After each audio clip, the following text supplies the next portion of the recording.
Kami dari kelompok 8 yang beranggotakan 1. Ida Nur Oktaviani, 2. Burhan Gani Prasetyo, 3. Tasya Safanur Rosita akan membahas tentang kebijakan pendidikan bertaraf internasional Fastabikul Khairat dan kesetaraan masyarakat dunia. Assalamualaikum warahmatullahi wabarakatuh. Saya Ida Nur Oktaviani. Di sini saya akan menjelaskan mengenai pendidikan bertaraf internasional. Pendidikan internasional yang ada di Indonesia dikenal sebagai RSBI atau SBI. Didefinisikan sebagai sekolah yang telah memenuhi standar nasional pendidikan atau SNP pada tiap aspeknya, meliputi isi, proses, kompetensi lulusan, pendidik dan tenaga kependidikan, sarana dan prasarana, pembiayaan, pengelolaan, penilaian, dan telah menyelenggarakan dan menghasilkan lulusan dengan ciri keinternasionalan. Selanjutnya, landasan penyelenggaraan RSBI.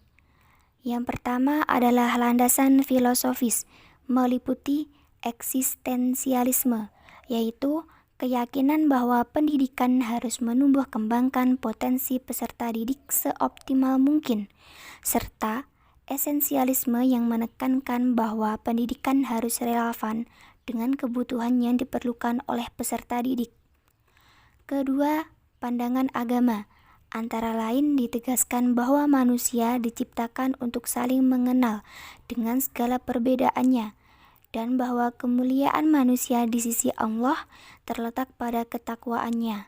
Ketiga, pandangan universal tentang hak asasi manusia yang menyatakan bahwa setiap manusia mempunyai hak untuk hidup layak, akses terhadap pendidikan, kesehatan, dan pekerjaan. Yang kedua yaitu landasan yuridis, meliputi Undang-Undang Dasar 1945, Undang-Undang Nomor 20 Tahun 2003 tentang Sistem Pendidikan Nasional, Undang-Undang Nomor 32 Tahun 2004 tentang Pemerintahan Daerah. Kemudian model penyelenggaraan RSBI. Dalam penetapan sekolah yang berstatus RSBI, terdapat dua model penyelenggaraan yang dikembangkan, yaitu model sekolah baru, Newly Development School, dan model pengembangan sekolah yang sudah ada, Exciting Development School. Untuk model sekolah baru, RSBI didirikan dengan kondisi yang baru sama sekali dengan segala isinya. Model pertama ini dipilih dengan asumsi bahwa untuk menjadikan sekolah bertaraf internasional harus memiliki karakteristik yang bertaraf internasional pula. Selanjutnya, pengembangan RSBI yang dilakukan dengan mengembangkan sekolahan yang sudah ada perlu diterapkan dengan langkah-langkah perencanaan yang baik, yakni dengan mengetahui kondisi sekolah saat ini. Exciting condition. Kedua, kondisi sekolah yang diharapkan. Ketiga, strategi tahapan pencapaian dan bagaimana cara penyampaiannya. Selanjutnya, konsep penyelenggaraan RSBI. Dalam kerangka ini, dijelaskan juga bahwa sekolah yang ditetapkan sebagai RSBI secara bertahap harus mengembangkan berbagai aspek pendidikan sesuai dengan kemampuan, kebutuhan, dan kondisi sekolah masing-masing. Beberapa aspek yang harus dikembangkan antara lain kurikulum, proses belajar mengajar, kompetensi lulusan, tenaga pendidikan dan kependidikan, sarana dan prasarana, kemudian pengelolaan. Baik, selanjutnya saya Burhan Gani Prasetyo akan menyampaikan materi yang kedua, yaitu pendidikan Fastabikul Khairat. Fastabikul Khairat adalah sebuah keadaan untuk dapat meningkatkan nilai ketakwaan kepada Allah Subhanahu wa Ta'ala dengan melakukan berbagai kebaikan. Berlomba kepada kebaikan mengandung ajakan agar seseorang berusaha dan bersemangat menjadi orang pertama yang berbuat kebaikan. Selanjutnya, kajian mengenai berkompetisi dalam kebaikan. Menolong atau meringankan penderitaan orang lain adalah salah satu bentuk perbuatan baik dan termasuk kebajikan. Berlomba-lomba dalam kebaikan dalam kehidupan bermasyarakatlah yang dapat menyelamatkan manusia di dunia dan di akhirat. Sesuai dalam Al-Quran surat Al-Fatir ayat 32, di mana manusia kelak akan mendapatkan akibatnya ketika hari akhir. Selanjutnya, membiasakan diri berlomba-lomba dalam kebaikan. Yang pertama, menghindari sikap ceroboh. Yang kedua, bercermin dari kemajuan dan prestasi orang lain. Yang ketiga, suka melakukan introspeksi diri. Yang keempat, bersaing secara sehat di dalam hal-hal yang baik. Yang kelima, rajin belajar dan bertanya jika mendapatkan kesulitan. Dan yang terakhir, rajin menuntut ilmu dan mengamalkannya.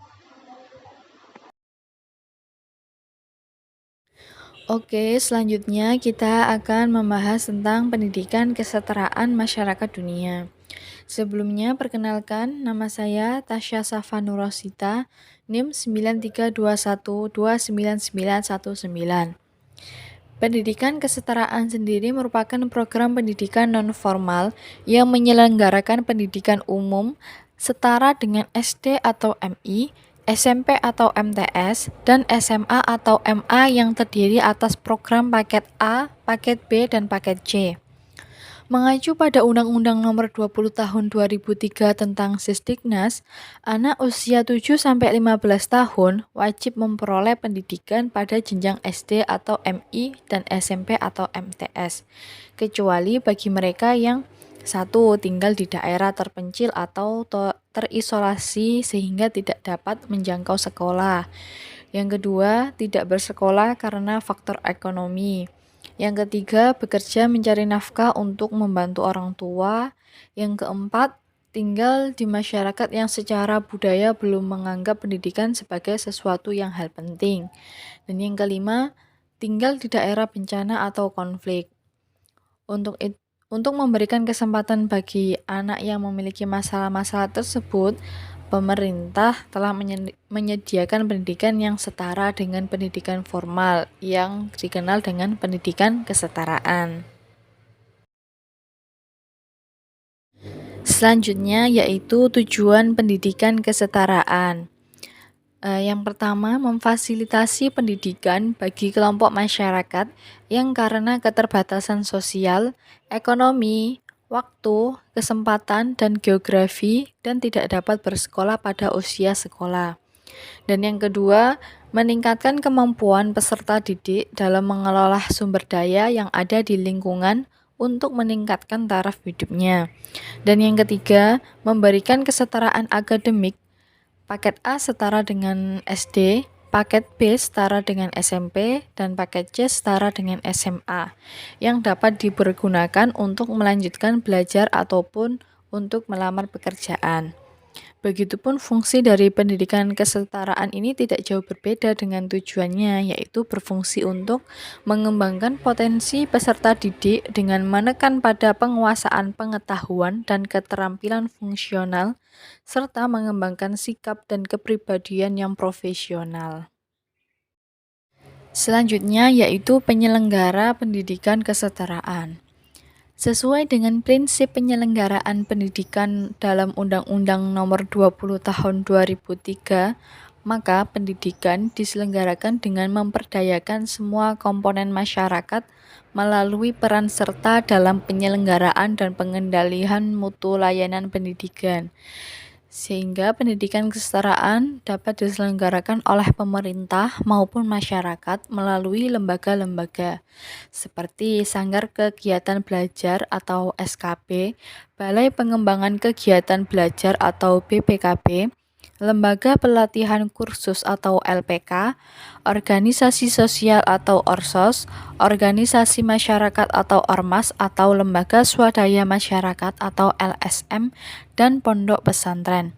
Bahkan mulai tahun 2008 telah dibuka kesempatan lembaga kursus atau pelatihan dapat turut serta menyelenggarakan pendidikan kesetaraan, khususnya untuk pencapaian peningkatan keterampilan peserta didik. Selanjutnya yaitu standar kompetensi lulusan. Pendidikan kesetaraan adalah jalur PNF dengan standar kompetensi lulusan yang sama dengan sekolah formal. Tetapi konten, konteks, metodologi, dan pendekatan lebih memberikan konsep-konsep terapan, tematik, induktif yang terkait dengan permasalahan lingkungan dan melatih kecakapan hidup berorientasi kerja atau berusaha mandiri. Akan tetapi dalam pendidikan kesetaraan yang dilakukan oleh masyarakat juga mempunyai dinamika dan kualitas yang beragam, karena kemampuan peserta didik, lembaga penyelenggara, serta kondisi lingkungan sangat berpengaruh terhadap mutu lulusan pendidikan kesetaraan yang ada di daerah tersebut. Sekian pemaparan dari kami dari kelompok 8. Kurang lebihnya mohon maaf yang sebesar-besarnya. Untuk selanjutnya kepada teman-teman dipersilahkan untuk mengajukan pertanyaannya atau memberikan sanggahan atau masukannya untuk materi kelompok 8 ini, dan dipersilahkan untuk teman-teman beralih ke e-learning untuk melaksanakan diskusi. Sampai jumpa, terima kasih. Wassalamualaikum warahmatullahi wabarakatuh.